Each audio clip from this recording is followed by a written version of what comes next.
Well, good evening and welcome back to Fox 23 News at 9. I'm Zach Siminar. Jones County Junior College forward Nikki Cherry has been named the MACJC Player of the Week for the third time this season.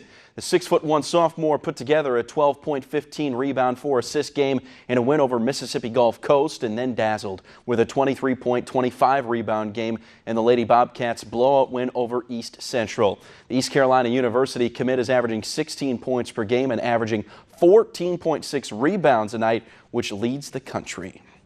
After helping guide her Mississippi State Bulldogs to a 22-0 start, senior Victoria Vivians has been named an Ann Myers Drysdale Top 10 finalist today.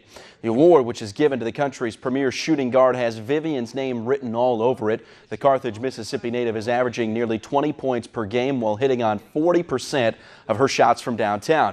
Vivians also ranks second on the team with 5.8 rebounds per night to go along with a steal and a half per game as well. She joins LSU's Chloe Jackson as the only finalists from the SEC.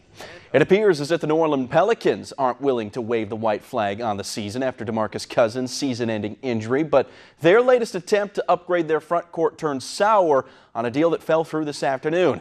The Pels and Chicago Bulls were unable to complete a trade that would have sent Nikola Mirotic to New Orleans in exchange for Omer Asik and a first-round draft pick. The teams were finalizing a deal late this morning, but the trade hit a snag when the Pelicans were not willing to exercise Mirotic's team option that would have paid him $12.5 million next season.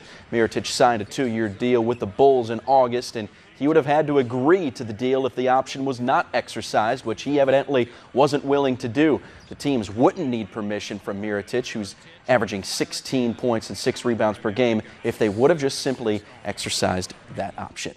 Tiger Woods returned to the links this weekend after multiple surgeries kept him away from the course for much longer than anyone could have hoped. Tiger was solid in his return, shooting a 3-under par and finishing at a tie for 23rd. Not bad for his first tournament back.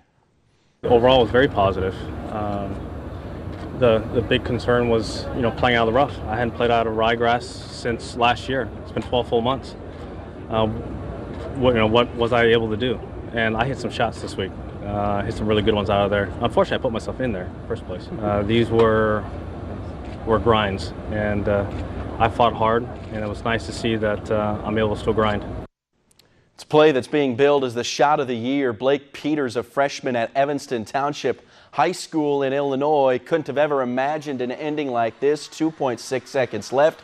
Game is in the hands of him. 15-year-old Peters corralled a rebound off a missed free throw and chucked it one-handed 80 feet. Desperation that somehow went through the basket. Evanston ended up beating Maine South High School 45-44, and Peters has become a viral sensation. The play even earned the top spot on SportsCenter. Pretty incredible stuff there.